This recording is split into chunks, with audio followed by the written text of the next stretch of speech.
afternoon, everyone. I hope you're well. Welcome to today's Walk to Wellness. I'm Coach Josh. I'm going to be with you for the next 30 minutes, where today I am joined by a very special guest, celebrity chef Lisa Faulkner, where for the next half an hour, we're going to be talking about our relationship with food and our eating habits. So, big hello to Lisa. How are you doing?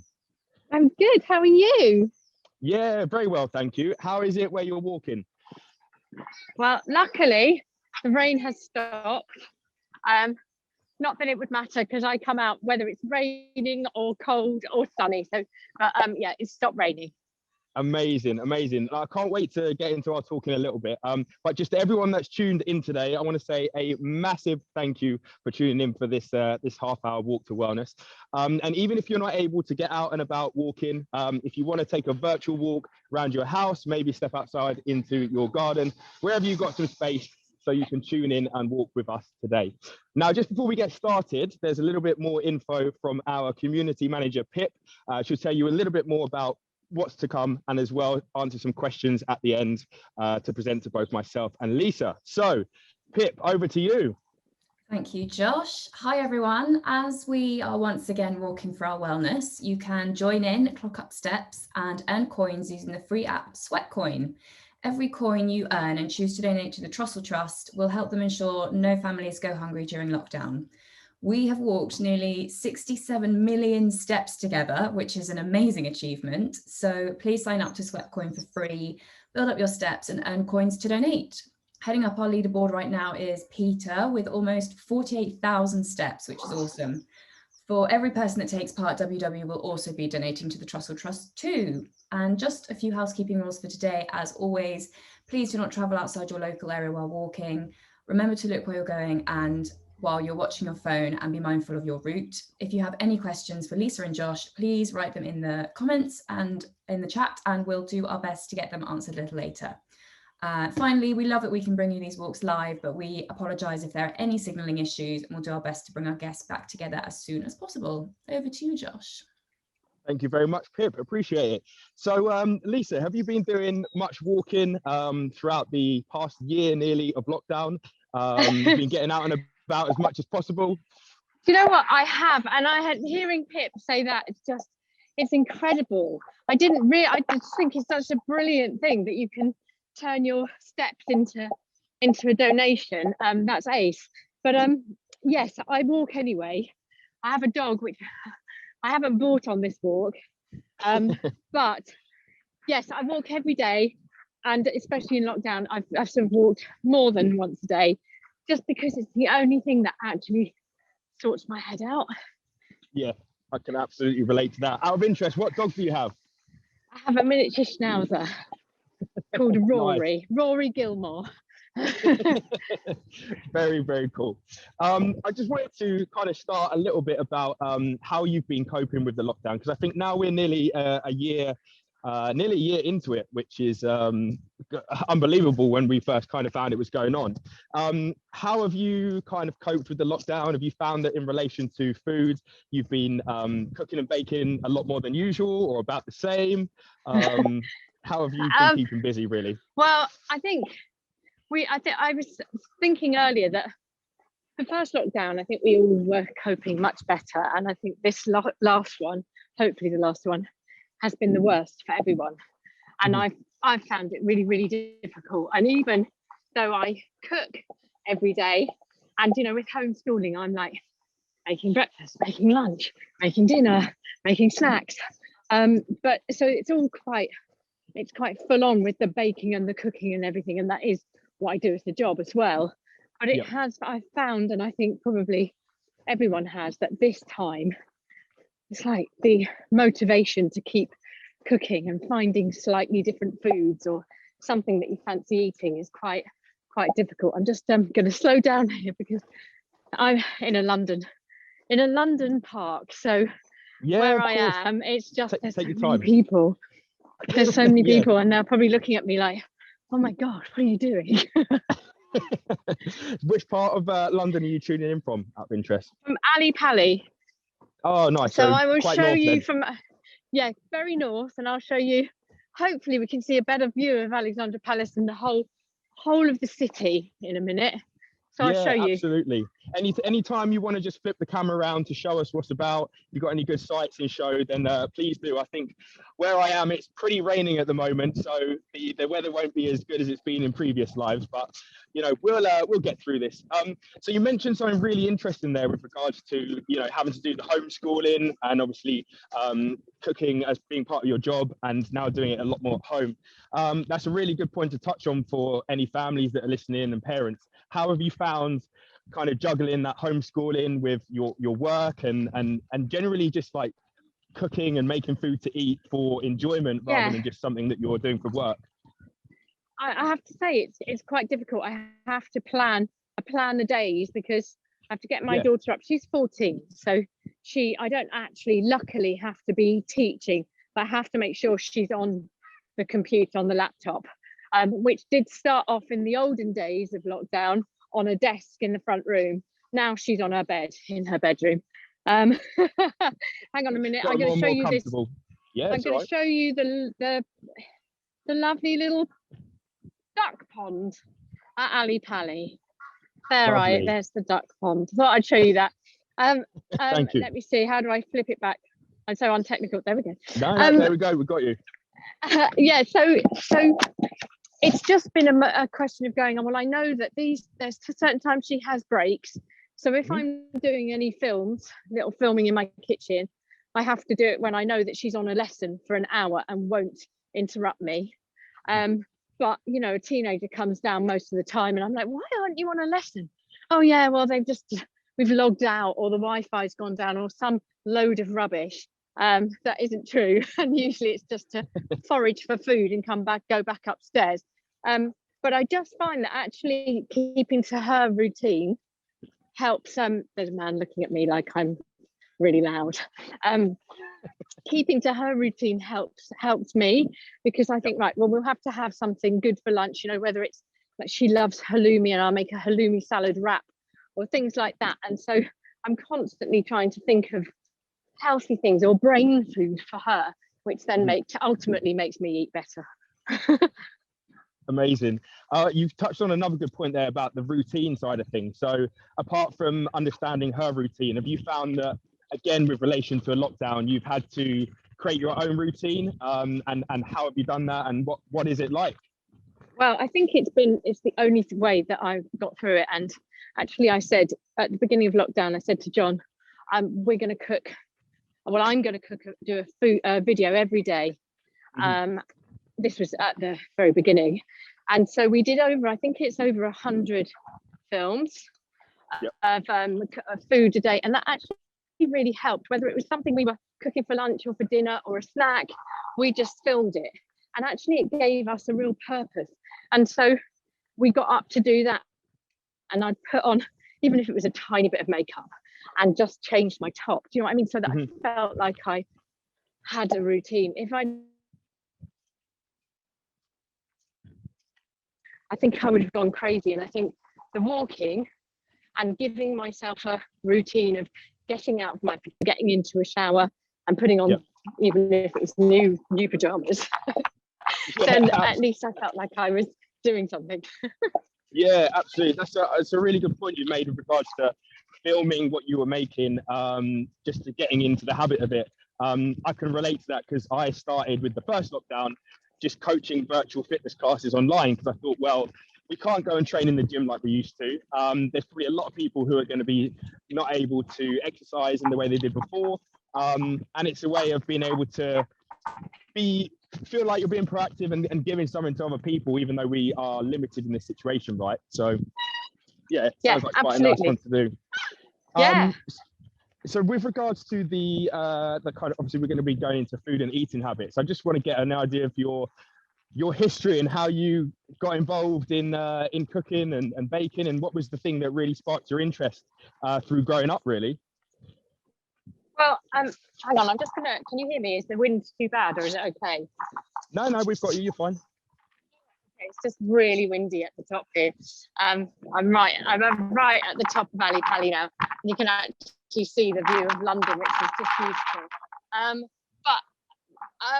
I always cooked, and my family My family always cook. We're in a really, I'm going to try and find a quiet bit to stand in, walk in. My family always cook. My mum was a brilliant cook. Yeah. My grandparents were both brilliant cooks, both grandmas.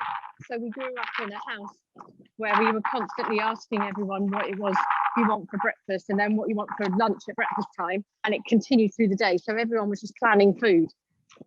So I grew up, we never had anything bought, much to my annoyance, because I always wanted to have like bird's eye beef burgers or something. And my mum was like, no, I make my own. And she used to make everything from scratch. So that's how I that's just very grew cool. up. Well, yeah, now I see how cool it was. But at 13, 14, you just want to be like, At the time, you're like, I I want fish fingers. crispy pancakes. Yeah. Absolutely. So you started obviously cooking and making at a very young age. So would you say then, it sounds like you developed like a... Through a little... It's all right? Yeah. No. Can you hear me okay? Yeah, I think... Can you hear me? Yeah, I've got you okay. You got me all right? Yes. Sorry. Amazing. No, it's fine. It's fine. We expect some kind of delay, so it's all right. We're prepared. I was just going to say, so it sounds like you had a really good kind of introduction to your relationship with food early on, with regards to learning to make things from scratch, and yeah, basically getting quite creative with it. And would you say that just developed as you grew older in a way, and then kind of led you to the route that you're in now with your work and everything? Yeah.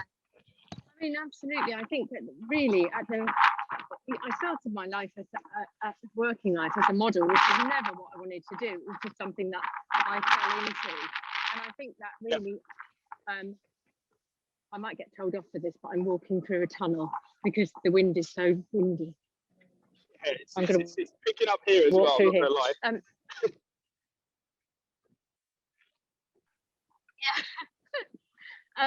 Basically, so I started as a model, and I didn't really, I mean, I didn't look after myself. I was young and I just didn't really think about food. It was like, if I had to grab something, I'd grab it. And then as I got older, it was, you know, when I started acting, I'd eat whatever I wanted. I always had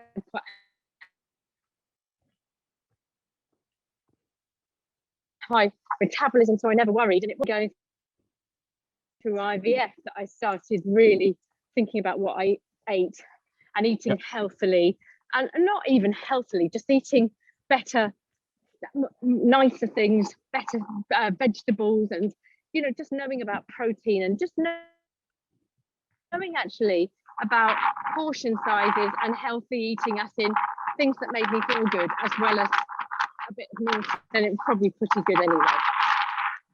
Yeah, you mentioned some really good points there about what we're kind of going to with habits and stuff. The portion sizes, the basics about what food types to kind of include within your eating. So have you found any challenges with that along the way at all? And how did you kind of overcome them? With what? Say it again, because you completely cut out. Sorry. Oh, sorry. Yeah, I know. I said you mentioned some really good points with the portion sizes and knowing what foods to eat and go to, just basic knowledge, really. So, did you find there was anything that you really struggled with more than anything particular? I think what was very difficult for me is that I've always been quite slim, and then when I'd done IVF, I put on a lot of weight, and I was quite happy to put on a lot of weight because I thought, yay, I'm going to have babies, which actually didn't work out. But it was after that it was quite difficult to suddenly lose the weight.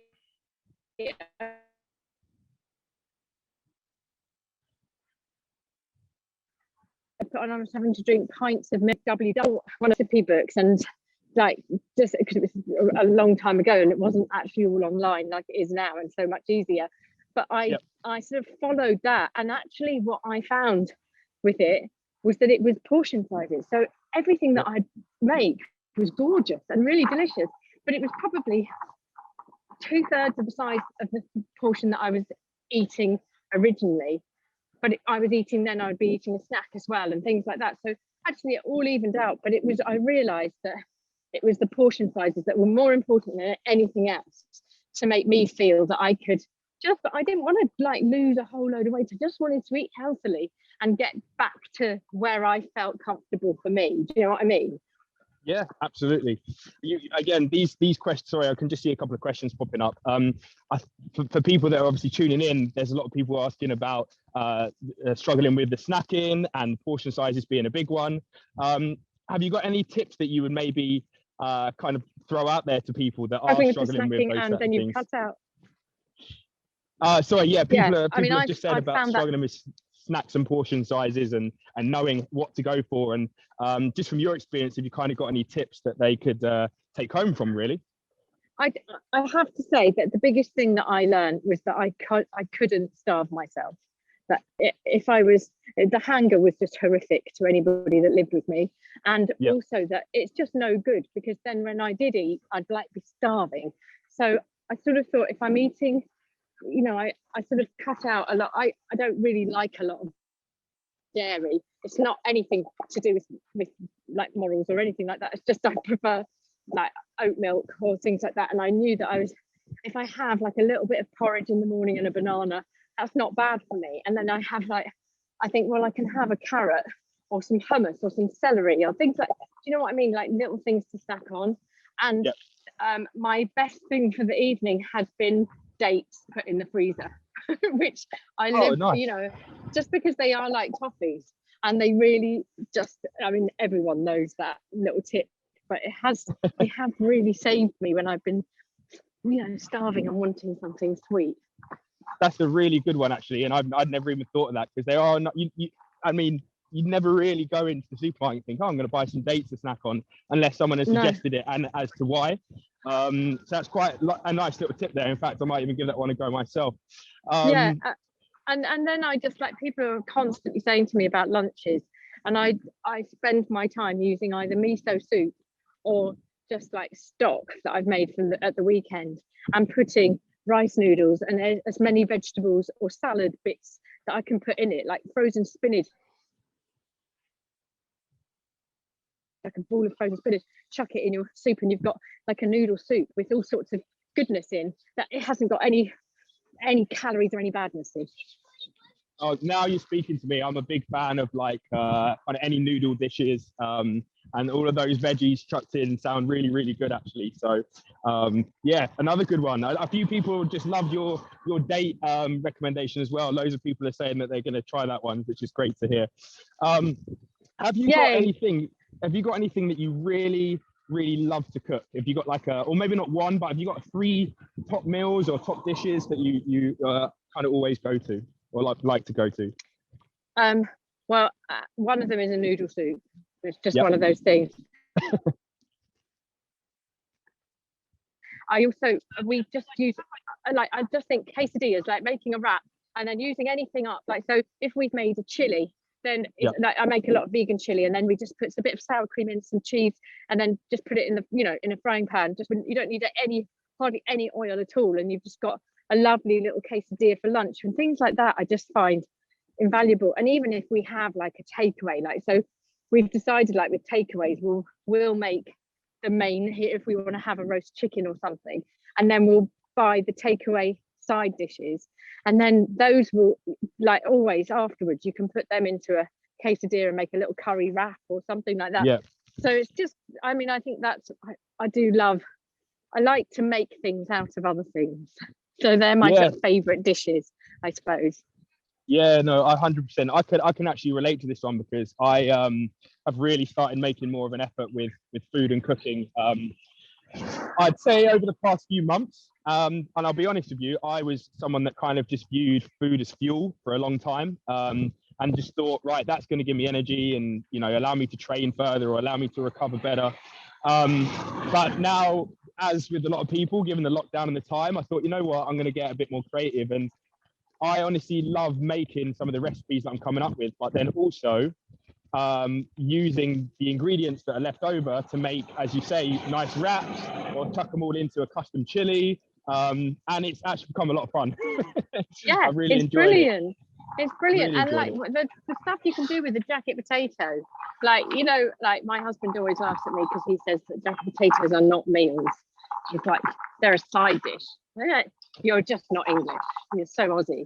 Whereas we love, jacket potato with baked beans and cheese, but even with tuna, and I do them with so I put salmon in a foil package, in the oven, salmon or whatever fish I want, and prawns, and then put that in the oven, take that out, and then put that through a jacket potato with some peas, and you've got like a fish pie jacket, and they are just delicious. And then you've got pretty healthy food that is really good for you. It's brain food, and it's constantly thinking of stuff like that you can sort of sneak in veggies and sneak in fish, and things like that, really.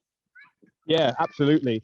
I just wanted to refer back to what I was saying about kind of food and relationships. And Yes. As I said, mine was very food fuel orientated. And there might be some other people who have that relationship as well. And do you think there's anything you could give people who maybe have a little bit of a challenge with their relationship with food, and how it can be, something to maybe look forward to or get creative more with it? Have you got any tips on that? Do you know what? It's really funny because my daughter she says to me, you show you love me through food, and you show me everything through food. It's like, what do you want to eat? And she said, I don't mind what I eat. It's not the big thing it is to you. And I was like, wow, really? The food's like the only thing that keeps me going.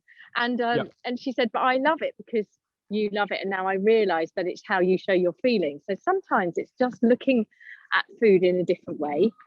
And That's great. I think that sometimes we give ourselves such a hard time. And especially in lockdown, I've been I made marmalade, and I was suddenly eating toast and marmalade when I didn't need any. And I thought, well, obviously I do need it now. And it's not the end of the world. And I think that sometimes I find that we're in a race with just ourselves to get I don't know where. And actually, there's no time limit. So yes, there is if you're going on holiday and you want to suddenly look amazing, but we're not in that situation at the moment. So there is no time limit, really. It's just with yourself. And so then you take the pressure off yourself and you go, it's fine. You know what? I'm going to eat that this week. Next week, I'm not. I'm going to eat, really healthy next week. But I'm going to eat what I want this week. And actually, the more I take the pressure off myself, even with things like alcohol, if I say to myself, you can't have a drink, all I'm thinking about is, I want a glass of wine. Whereas if I go, you can have a glass of wine if you want one, then 9 times out of 10, I go, do you know what? I'm going to have a cup of tea. You know what I mean? And I think it's about having those moments where you don't deny yourself anything. You just go, I might just have a little bit of it. I don't know if that helps anyone. No, it sort of helps me. It's a really nice thing you said. There's lots of nice things you just said in that. But number one, what you've just finished with, the limitations we place on ourselves, the pressure we place on ourselves. Sometimes we set so high that we set ourselves up to fail because we go, can't have that at all, not allowed that, never going to have that or do that. And that's just not a lot of fun, is it? Like, you're not giving yourself anything to look forward to, any treats, any slack. Secondly, go on, sorry. No, go on, you say. I was going to say that bit you mentioned with your daughter at the beginning is a really nice way of looking at it, because showing your feelings through, as you say, the food that you're making. And again, that's kind of how I've approached it, because I started basically cooking at the beginning of the year for the purpose of cooking for my family. And with that in mind, it's made it much more than just me cooking food for myself. And it's thinking, I want to make something healthy that, my family going to enjoy, that we're going to benefit from. And we sit around the table and we have that meal. In fact, tonight I'm making a new recipe from one of the WW books. And it's like you get more than just the food. You get that time, you get the conversation around the table. It's invaluable. So that's a really good point of looking around the food itself and what you get out of that experience. And I think then it becomes not a guilty thing. It's actually, do you know what? We're eating it. We love it. We made it. You're not putting stress in it. It's very funny. John, my husband, does MasterChef, and he sometimes comes back from work and he says that he has really like a bad tummy sometimes because he's eaten the stress of what people have done. People stress because they're so worried about what they're how they're going to do in MasterChef, and they're cooking, and there's like all this stress. And I really think that can go into your food. And there was a book that I read, like, God, my head has gone and I can't remember the name of it, but it's one of my favorite books. I'll text it to you or tweet it to you or whatever. Anyway, Brilliant, and it was about putting love into food, and how actually the more relaxed you are with something, the less it's going to do you damage. Do you know what I mean? That as in cooking something that's good for you and that you like to cook, it's only going to generate goodness inside you, which I really like that idea. Absolutely, that's a great way to finish up on this topic as well. Look, Lisa, I'd love to carry on talking about this, but I'm aware we've only got about 5 minutes left. So we've had so many questions come in, and I know Pip's been filtering through them. So Pip, is there any that you want to chuck to myself and Lisa in this last 5? Yeah, absolutely. Thanks, Josh. First and foremost, being Pancake Day, we'd love to know, Lisa, if you've had pancakes already today, or if you've got a plan for dinner, and what's your favourite recipe to use for pancakes? My favourite pancake recipe is 1 egg, a cup of flour and a cup of milk, and I am a lemon and sugar girl through and through. I haven't had them yet, but I will have them tonight. Sounds perfect. Josh, do you have any advice for people asking about some low smart point or 0 smart point snacks that would be good for a good source of energy? 100%. Grab as much fruit as you can. But for me personally, I will always go for the classics, an apple or banana, all 0 points. And if you do want something a little bit, that's has a couple of points in as well, but you like it, do chuck it in there, because obviously with WW there are no restrictions. So I like to have an apple, banana, and a few squares of dark chocolate. And smart point wise for me, that only totals 4 smart points, and fruit's free. So those ones are my go-tos. Amazing, thank you. Sorry? Lisa, Lynette has asked, do you plan your meals in advance to help you stay healthy and eat right? You know what? I really try, and especially in lockdown, because I get delivery, so I'm trying not to get to the supermarket. So I am planning as much as possible, and I think that really helps to keep me on a level of, okay, so we're not going to eat meat on a Monday, and then we don't eat meat at lunchtime very often. Do you know what I mean? Just trying to say, okay, not because I'm not a meat eater, but just because I'm trying to vary it up and try and keep as healthy but have a balanced diet as possible, to eat fish. And if you've got it all on your list and you know what you're planning, and then you know what you can do with leftovers, I think you're just on a winning streak for eating healthily. But it's not always easy. So I think you have to stop beating yourself up when you don't do it. Yeah, absolutely. I think you're definitely onto something with the planning your meals and making use of those leftovers as well. That's great. And what about when you're sort of on the go? What's your go-to food to grab? A banana. It's something that I will always like. I hate it when they get all bashed up, and I do need one of those banana boxes. But they are like a banana to me is something that then I know that I can carry on for the next hour and a half at least before I need something else. Yum, I love a banana as well. Yeah. Josh, any advice on overcoming any unhelpful food habits? I've got, top 3 actually. Actually covered these in a recent live. Is maybe a bit unhelpful. Get it out of mind. So for me, if it is, say biscuits, I'll put them top shelf behind, I'd say stuff that makes it inconvenient to get to. Number 2, in opposite to that, have healthier snacks really easily in sight and in reach. So for example, you could have a bowl of fruit near the desk where you work, and then they'll be easy to go to and not too far away. Okay, and obviously they're good for you. And then number 3, I would say, with regards to WW specifically, pre-tracking is a really good way to stay on top of your snacking. So if you know that you're going to go for snacking on certain things, you can pre-track them before the week ahead, and they're already factored into your plan. So yeah, those are my top 3. Perfect, thank you.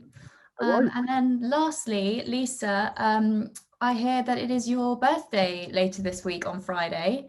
Are you planning lockdown celebrations? Will you be getting a birthday cake? I don't know if I'll be getting a birthday cake. I just said I don't want a birthday cake in a grump the other day. But I've ordered my favourite Indian restaurant delivery, so that I will be cooking them. Like, they send certain stuff that you cook and certain stuff that you heat up. So I've got my favourite food coming on Friday. So that will be fun, and I will go for a walk with my sister, and I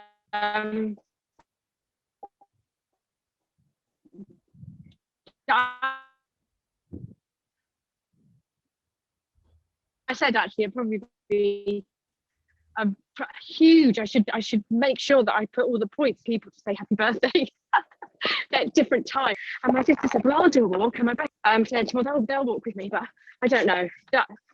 I think I'll probably end up doing one walk with my sister and just moaning that it's my birthday in lockdown. Oh, no, that sounds lovely though. I hope you enjoy that, and it's good to treat yourself with your favorite foods on your birthday. Oh, definitely. I'll be eating all sorts of things that all those little treats I will be having on my birthday, because it's a special day, isn't it? Absolutely. Fantastic. Great, thank you guys. No worries, Pip. Are we all good with the questions? Yeah, definitely. Fantastic. All right, Lisa, thank you so much for your time today. Really appreciate it. I hope you have an amazing birthday on Friday. I'm sure you'll make the most of it with it being in lockdown. And just everyone that's tuned in, thank you wherever you are. Really, really appreciate your time today. There will be another Walk to Wellness on Thursday with Coach Kath, same time, 1 p.m. And she'll be with athlete Tom Bosworth. All right, so keep an eye out for that. Otherwise, thanks a lot for your time, guys, and see you soon. Take care. Thank you. Bye-bye.